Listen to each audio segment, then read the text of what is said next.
Hello friends, welcome back to smart creations. ఈరోజు మనం సింపుల్గా ఈ పులి బొంగరాలని ఎలా తయారు చేసుకోవాలో చూద్దాం. దానికి మీ దగ్గర ఇడ్లీ పిండి లేదా దోశ పిండి అది ఇన్స్టెంట్గా ఉన్నట్లయితే 5 నిమిషాల్లో ఈ స్నాక్స్ అనేది తయారు చేసుకోవచ్చు. చూసారు కదా, ఇడ్లీ పిండి ఉంది అంటే ఒక ఆనియన్ మీడియం సైజ్ సన్నగా తరిగి పెట్టుకోండి. అలాగే 2 నుంచి 3 గ్రీన్ చిల్లీస్ని సన్నగా తరిగి పెట్టుకొని, అలాగే ఒక పీస్ అల్లం ముక్కను కూడా సన్నగా ఇలా తురిమి పెట్టుకున్నట్లయితే ఒక ప్లేట్లో సపరేట్గా తీసి పెట్టుకోండి. ఇప్పుడు గుంత పొంగనాలు చేసే పాత్రను తీసుకొని పాత్రను బాగా హీట్ చేసుకోవాలి.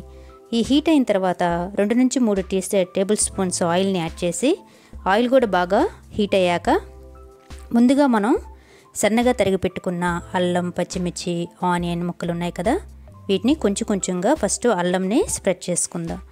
అల్లం బాగా పచ్చివాసన పోయే వరకు ఆయిల్లో బాగా వేయించి, ఇప్పుడు కొంచెం కొంచెంగా ఆ గుంతల్లో పచ్చిమిర్చి, ఆనియన్ ముక్కలను కూడా వేసేయాలి. ఇలా అన్నిటిని కూడా వేసేసి ఒక స్పూన్ సహాయంతో లేదంటే ఒక గరిటె సహాయంతో బాగా వేయించుకోవాలి. ఇది ఒక డిఫరెంట్ డిష్ అండి. మనమైతే మన ఆంధ్రాలో మనం అన్నీ కూడా పిండిలో కలిపేసేసి డైరెక్ట్గా వేసేసుకుంటాము. బట్ ఇక్కడ వచ్చేసి మనం దాంట్లో వేపేసి దాని మీద పిండి వేస్తారు. ఇప్పుడు ముందుగా మనం కలిపి పెట్టుకున్న పిండిని ఆ గుంతల్లో వేసేసి ఈవెన్గా స్ప్రెడ్ చేసుకోవాలి. ఇప్పుడు ఈ టైప్లో ఉన్న ఒక స్పూన్ తీసుకున్నట్లయితే బాగా గుంత పొంగనాలు అనేవి ఈజీగా తిప్పుకోవచ్చు. సో అందుకని నేను ఇలాంటి స్పూన్ను మాత్రమే చూస్ చేస్తున్నాను. ఇది వచ్చేసి చాలా ఈజీగా ఉంటుంది టర్న్ చేయడానికి.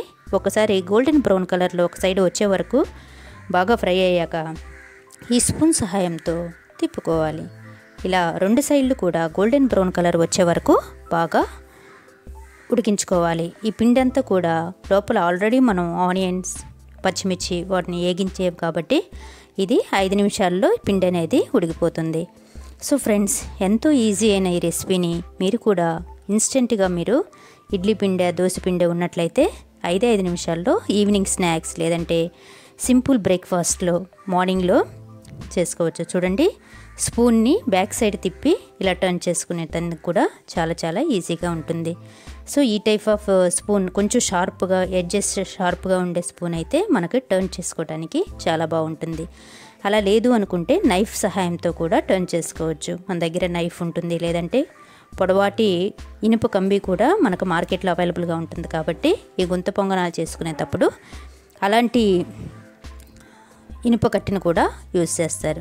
అది ఏది లేనప్పుడు ఈ స్పూన్తో కూడా మనం టర్న్ చేసుకొని 2 వైపులా కూడా గోల్డెన్ కలర్ వచ్చే వరకు డీప్ ఫ్రై చేసుకున్నట్లయితే చాలా సింపుల్గా మనకి బ్రేక్ఫాస్ట్ కానీ స్నాక్స్ కానీ రెడీ అయిపోతాయి. అంతే ఫ్రెండ్స్, ఇంత సింపుల్ అయిన రెసిపీ, ఇంత సింపుల్గా ఉండే ఈ రెసిపీని మీరు కూడా ట్రై చేసి మీ కమెంట్స్ని సజెషన్ బాక్స్లో తెలియచేయండి.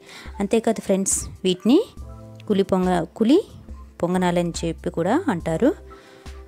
కులి పనియారం అని తమిళ్లో కూడా అంటారు ఫ్రెండ్స్. సో ఒకసారి ఈ రెసిపీ చాలా డిఫరెంట్గా ఉంది కదా, ఒకసారి ఈ రెసిపీ ట్రై చేస్తారని అనుకుంటున్నాను. ఈ వీడియో కానీ మీకు నచ్చినట్లయితే లైక్ చేయండి, షేర్ చేయండి, సబ్స్క్రైబ్ చేయండి. సో ఫ్రెండ్స్, వెంటనే పక్కనే ఉన్న బెల్ బటన్ కూడా క్లిక్ చేసుకోండి. Thank you.